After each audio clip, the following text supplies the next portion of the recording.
Welcome students, आप देख रहे हैं हमारा यूट्यूब चैनल वी प्लस और मैं आपका टीचर प्रशांत भारद्वाज। प्रीवियस लेक्चर्स में बेटा हम लोगों ने केमिकल काइनेटिक्स के कुछ टॉपिक्स को डिस्कस किया था। उसी को आगे बढ़ाते हुए आज हम लोग डिस्कस करेंगे कि एक जीरो ऑर्डर रिएक्शन क्या होती है और integrated law of zero order हम कैसे ड्राइव कर सकते हैं। इस पे बेस्ड न्यूमेरिकल आते हैं और बोर्ड एग्जाम में तो कई बार इसके ग्राफ और इसकी डेरिवेशन भी पूछ ली जाती है। तो ध्यान दीजिए, आज का हमारा टॉपिक क्या है बेटा? Zero order reaction. ठीक है, जीरो ऑर्डर रिएक्शन बेटा जनरली दो टाइप की रिएक्शंस में मिला पाया गया है, जिसमें से फर्स्ट रिएक्शन है हमारी फोटोकेमिकल रिएक्शंस। फोटोकेमिकल रिएक्शन और सेकंड है बेटा हमारे पास हिट्रोजीनियस रिएक्शंस। Heterogeneous reactions. इन दो टाइप की रिएक्शंस का जो ऑर्डर है जनरली बेटा वो जीरो ऑर्डर पाया गया है। मैं एक एग्जांपल से समझाता हूं। फोटोकेमिकल रिएक्शन का एग्जांपल हम लोग लेके चलते हैं। फॉर एग्जांपल एक रिएक्शन है हमारे पास H2 plus Cl2, when it take place in the presence of sunlight it will produce 2HCl। ठीक है जी, ये हमारी रिएक्शन होती है in the presence of sunlight. अगर मैं आपको ये रिएक्शन दिखाऊं कि होती कैसे, तो देखिए क्या सेटअप होता है इस रिएक्शन के लिए। हमारे पास एक कंटेनर है, एक बीकर है जिसमें हमने पानी लिया है बेटा, और ऊपर एक इन्वर्टेड हम लोगों ने टेस्ट ट्यूब रख दी है एक तरीके से, और यहां पर हमारे पास जो गैस है, यहां हमने H2 plus Cl2 गैस को फिल कर दिया है, और इसके ऊपर चारों तरफ से हम सनलाइट को अलाउ कर रहे हैं। HNU मीन्स सनलाइट, ठीक है, दैट इज वाटर। तो what actually happens after some time बेटा कि H2 plus Cl2 when react in the presence of sunlight they produce 2HCl। और इस सेटअप में क्या होता है वो देखिए। इस सेटअप के दौरान क्या होता है बेटा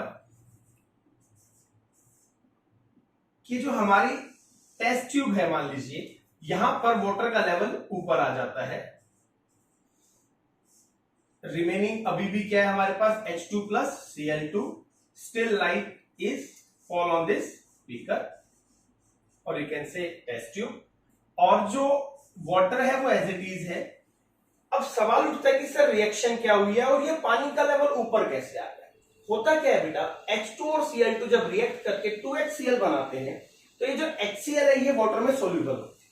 ठीक है, तो क्या हो जाता है, जो HCl बनती जाएगी वो पानी में सोल्यूबल होती जाएगी, तो जो पानी का वॉल्यूम है, वाटर का वॉल्यूम है, वो राइज होता चला जाएगा और H2 और Cl2 की कंसेंट्रेशन आपके इस टेस्ट ट्यूब में कम होती चली जाएगी। तो rise in the level of water is just because of dissolution of HCl gas in water. ये आपको ध्यान रखना है कि ये लेवल राइज क्यों होता है। तो ये एक बड़ा शानदार सा एग्जांपल होता है बेटा फोटोकेमिकल रिएक्शन का। और अगर हम इसका ऑर्डर डिस्कस करते हैं बेटा, तो इसका जो ऑर्डर है दैट इज यू कैन से रेट ऑफ रिएक्शन जो हम एक्सप्रेस करेंगे दैट इज K, और जो भी इसके रिएक्टेंट है यहां पे जीरो शो कर देंगे। It means it represents zero order reaction. ठीक है, समझ पा रहे हैं इस बात को? और दूसरे जो जीरो ऑर्डर के ज्यादातर एग्जांपल पाए गए हैं बेटा वो हिट्रोजीनियस में पाए गए हैं। तो example B, heterogeneous reaction. Heterogeneous reaction दो तरीके की रिएक्शंस होती है बेटा, एक होमोजीनियस होती है और हिट्रोजीनियस होती है। अगर आपके reactant catalyst product same phase में है तो वो होमोजीनियस की कैटेगरी में आएगी, लेकिन अगर आपके रिएक्टेंट प्रोडक्ट या कैटलिस्ट किसी का भी फेज डिफरेंट हो जाए, फेज क्या हो जाए? डिफरेंट हो जाए। फेज का मतलब आप स्टेट से लगा सकते हैं, क्लियर है? तो ऐसी रिएक्शन को हम हिट्रोजीनियस रिएक्शन कहेंगे। For example ammonia, it will form, you can say N2 plus 3H2 in the presence of catalyst।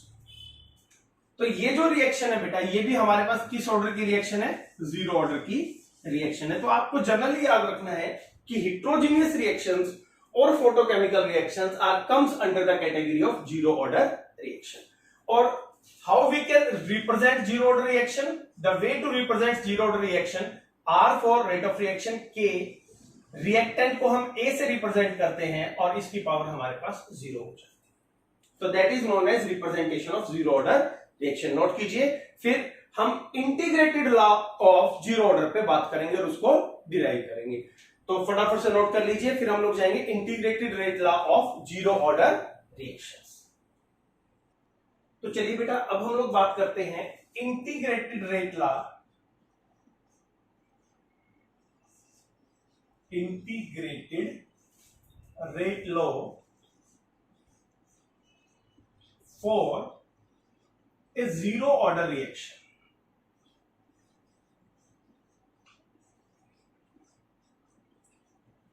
अब याद कीजिए, जीरो ऑर्डर रिएक्शन वो रिएक्शन होती है बेटा जिसका रेट कंसंट्रेशन पे डिपेंड नहीं करता है। इसकी वजह क्या है वो भी आपको बताऊंगा मैं। तो यहां हम क्या करेंगे, इसकी इंटीग्रेटेड लॉ को का जो इसके इंटीग्रेटेड फॉर्म है रेट लॉ की बेटा जीरो ऑर्डर की सेंस में, उसको हम डिराइव करेंगे। ठीक है, मान लीजिए बेटा हमारा एक प्रोडक्ट है ए, रिएक्टेंट है ए और it will convert into product. कोई भी रिएक्टेंट ए है जो किसमें कन्वर्ट हो रहा है, प्रोडक्ट में। अब इसको एक्सप्रेस करने के दो तरीके हो सकते हैं बेटा। एक, rate is equal to decrease in the concentration of reactant divided by time taken. First lecture में हम लोगों ने इस चीज को प्रॉपर्ली डिस्क्राइब किया था। और सेकंड है in terms of rate law. Rate law की टर्म में क्या होगा बेटा, are is equal to K A की पावर जीरो। जीरो किसको इंडिकेट कर रहा है, order of reaction, order of reaction. ठीक है जी।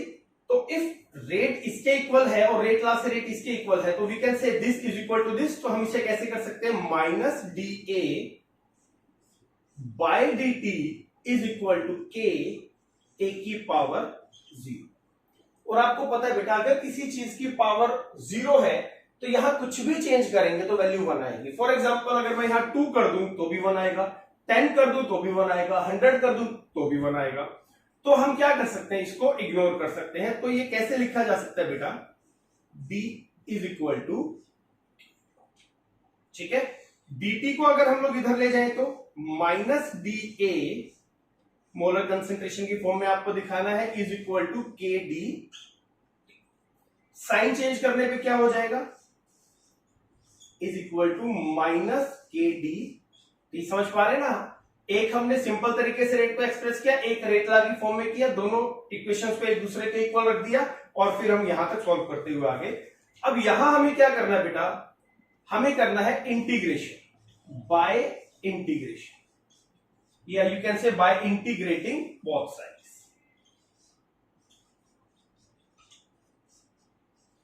तो जब हम इसका इंटीग्रेशन करेंगे बेटा तो हमारी वैल्यू क्या आ जाएगी, this is equal to minus K T plus आई।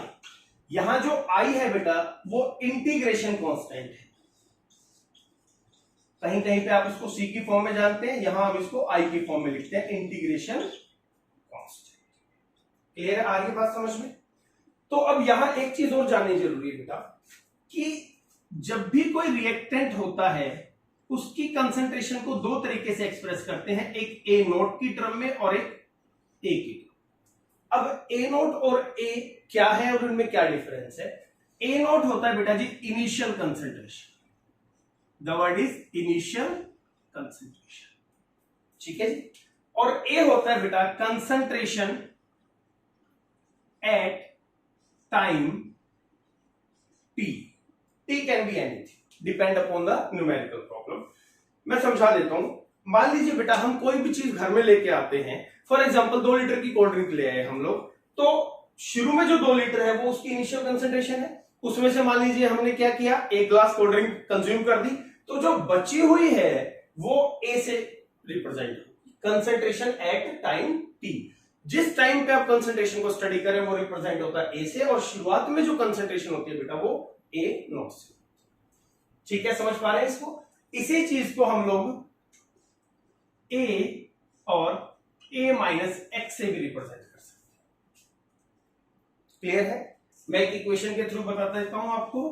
मान लीजिए कोई प्रोडक्ट है बेटा, ये मान लीजिए शुरू में ए है, ये 0 है, ये ए माइनस एक्स है, यहां टाइम ले लेते हैं 0, ये मान लीजिए एक्स बन गया एट टाइम टी। तो ये जो कंसंट्रेशन है बेटा ये है इनिशियल कंसंट्रेशन।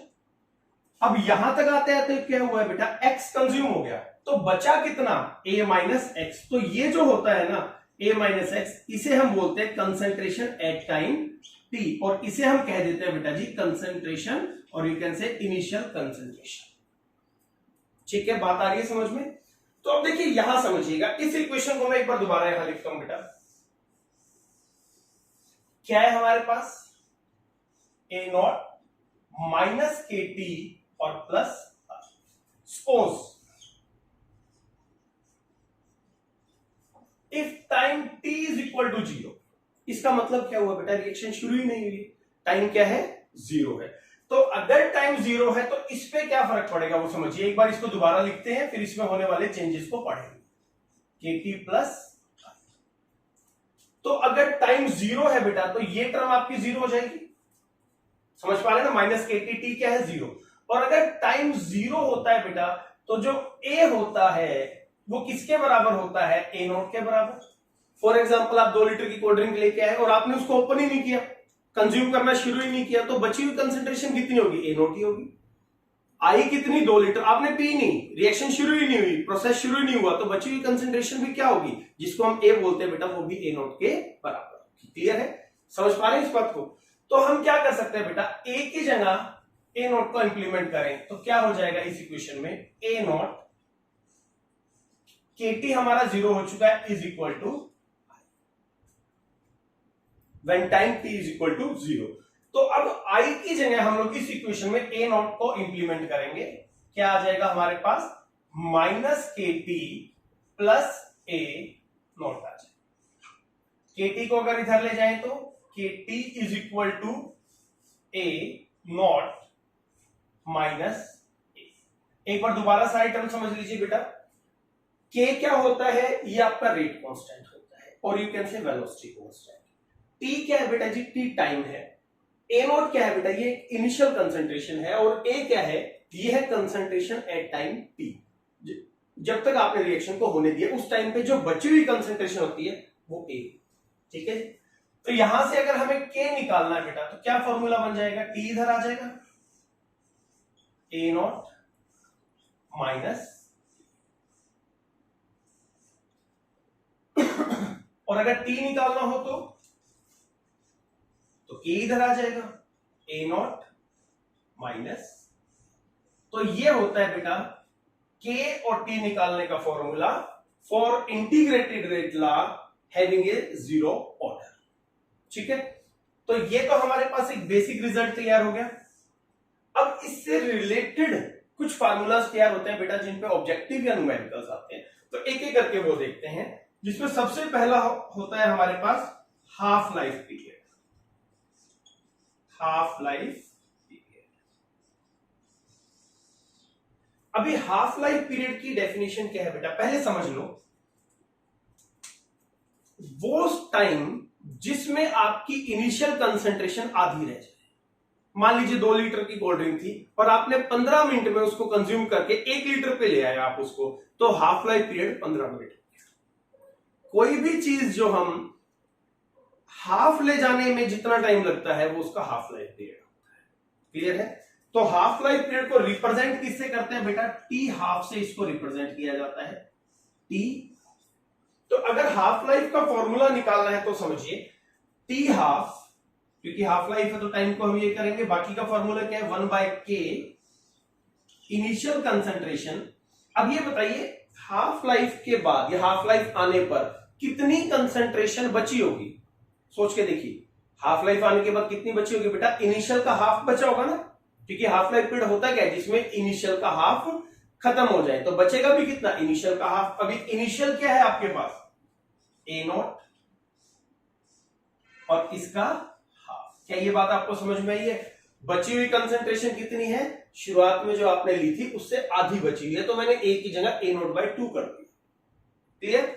तो अब जब इसको सॉर्ट आउट करेंगे बेटा तो हमारे पास आ जाएगा, यहां से हम लोग क्या कर सकते हैं? एलसीएम ले सकते हैं, that is 2a naught minus A comes out to be a naught by 2। तो आपका जो फॉर्मूला बनेगा बेटा वो आ जाएगा a नॉट बाय 2k। ठीक है, तो एक ये इक्वेशन है, या आप कह सकते हैं ये एक फॉर्मूला है जो आपके न्यूमेरिकल में आपके लिए बहुत हेल्पफुल है। समझ पा रहे हैं? अच्छा, इसी को आगे बढ़ा के देखते हैं। मान लीजिए किसी ने हमसे टी हाफ की बजाय टी 3/4 पूछ लिया, है ना? पूछ सकता है ना वो भी। तो ट्राई करते हैं भैया। T3/4 का मतलब समझो पहले, वो टाइम जिसमें इनिशियल कंसंट्रेशन 3/4 खत्म हो जाए, वो टाइम जिसमें इनिशियल कंसंट्रेशन, क्योंकि कितना टाइम दे रहे हैं हम 3/4, तो 3/4 खत्म हो जाए तो बचेगी कितनी 1/4, समझ पा रहे हैं। लेकिन किसकी, इनिशियल की 1/4 बचेगी। तो T3/4 का फॉर्मूला जब हम लोग लिखते हैं बेटा, तो वी कैन से 1/k, बेसिक फॉर्मूला तो वही रहेगा हमारे पास, बेसिक रिजल्ट तो। और इस बार यहां क्या आ जाएगा, जो बची हुई कंसंट्रेशन है, बची हुई कितनी होगी 3/4 अगर आपके पास कंज्यूम हो गई, तो ये आ जाएगा।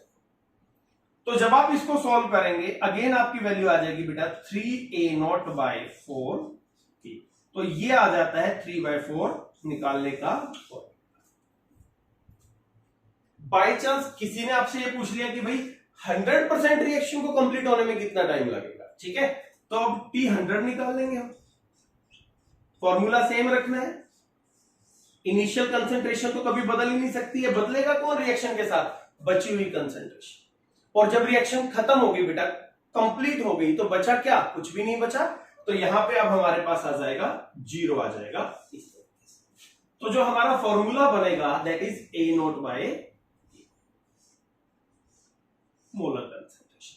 तो T100 का फॉर्मूला आ गया A0/, T½ का फॉर्मूला, T3/4 का फॉर्मूला और T100 का फॉर्मूला।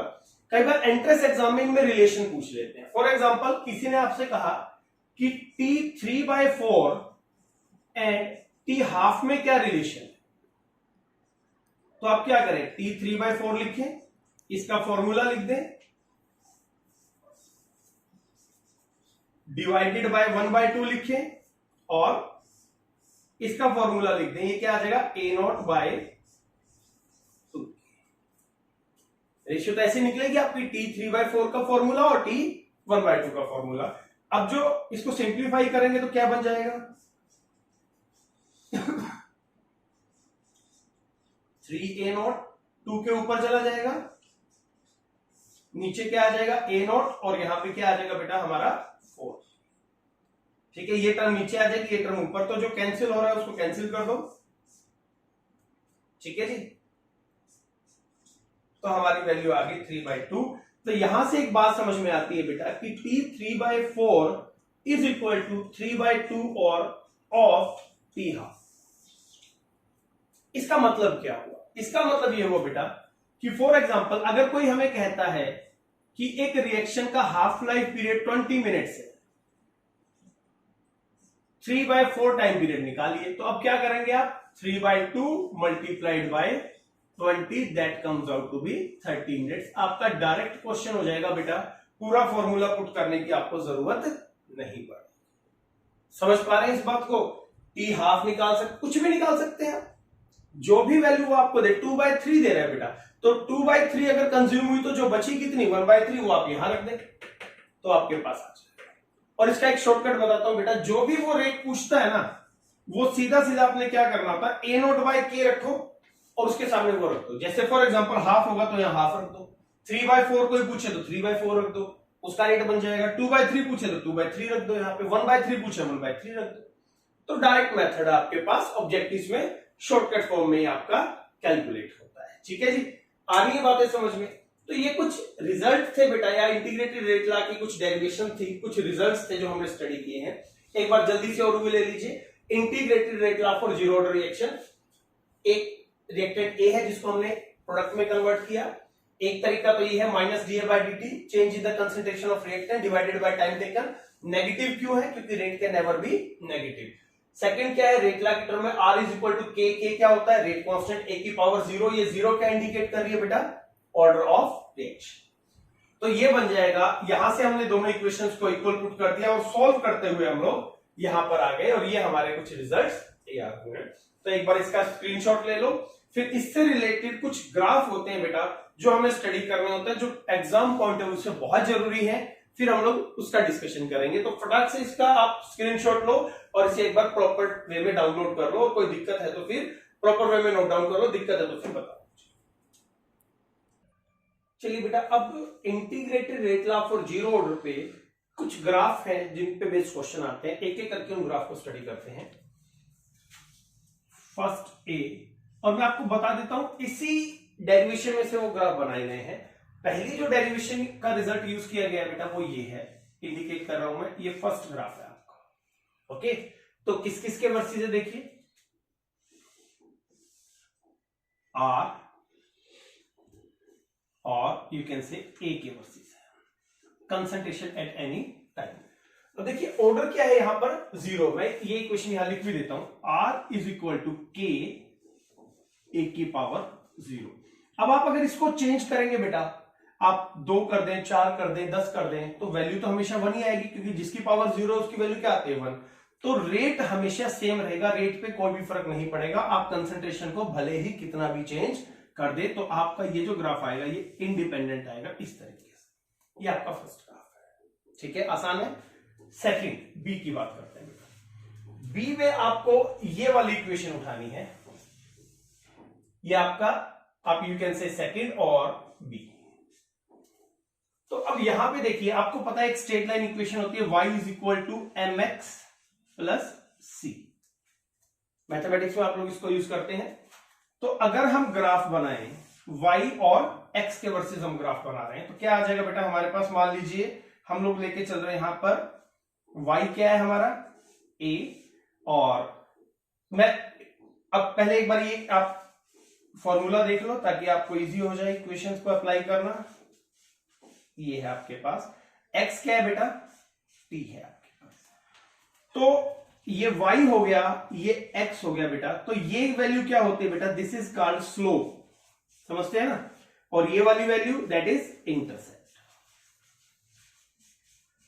साइन क्या है समझिएगा, डायरेक्टली प्रोपोर्शनल है लेकिन नेगेटिव साइन है, तो ग्राफ कैसा आएगा, इनवर्स ग्राफ आपके पास आएगा। तो this time your graph should be like this. और यहां पे स्लोप की वैल्यू क्या हो जाएगी बेटा, स्लोप इज माइनस के and intercept is a not. ये वो सेकंड ग्राफ है जो एग्जाम में जनरली पूछा जाता है, ठीक है। तो इस इक्वेशन से ये ग्राफ आपका जनरेट हुआ, यहां इंडिकेट कर लेना आप लोग भी कि सेकंड ग्राफ हम लोग यहां से बना रहे हैं। थर्ड और यू कैन से सी। अब जो सी जो है बेटा ग्राफ, वो इस इक्वेशन से बनाया गया है, यू कैन से थर्ड और सी। अब ग्राफ किस किस के वर्सेस है बेटा वो देखिए, that is between T half और इनिशियल कंसंट्रेशन के वर्सेस आपका ग्राफ है। और आपकी जो फॉर्मूला है वो क्या है, T half is equal to A naught by 2k। तो इस बार कैसा रिलेशन है बेटा, डायरेक्टली समझ पा रहे हैं ना, ये क्या रिलेशन आपका डायरेक्टली प्रोपोर्शनल है, तो ये क्या हो जाएगा 1/2k will be your slope. और इंटरसेप्ट नहीं है तो ग्राफ कहां से शुरू होगा, ओरिजिन से शुरू होगा। जब इंटरसेप्ट नहीं होता तो ग्राफ हम लोग कहां से बनाते हैं बेटा, ओरिजिन से। तो यहां पे आपका जो स्लोप है दैट विल बी 1/2k। तो टी हाफ की जो वैल्यू है बेटा हाफ लाइफ पीरियड की, वो किसके डायरेक्टली प्रोपोर्शनल है, इनिशियल कंसंट्रेशन के डायरेक्टली प्रोपोर्शनल है। बेसिकली ये 3 ग्राफ आपसे पूछे जाते हैं। बट एक बार एक क्वेश्चन आया था बेटा कि जीरो ऑर्डर रिएक्शन के केस में जो आपका रेट होता है वो जनरली तो हम ऐसे एक्सप्रेस करते हैं, ठीक है, टाइम के वर्सेस है।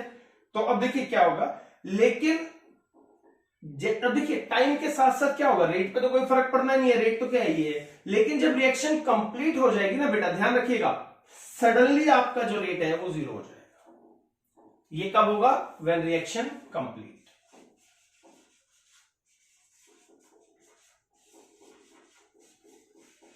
तो इस बात को आपको ध्यान रखना है कि जब रिएक्शन कंप्लीट हो जाती है तो रेट सडनली क्या हो जाएगा, आपका 0 हो जाएगा। तो ये 4 ग्राफ है बेटा जिनको आपने ध्यान रखना है, ये डेरिवेशन है, इनके रिजल्ट्स याद रखने हैं, उनको इन्वॉल्व करके हम फिर न्यूमेरिकल सॉल्व करें। क्लियर है, नोट डाउन कर लीजिए, अच्छे से कॉपी में ड्रा कर लीजिए आप अपने ग्राफ, फिर हम लोग इसके बाद न्यूमेरिकल सेक्शन को डिस्कस करें।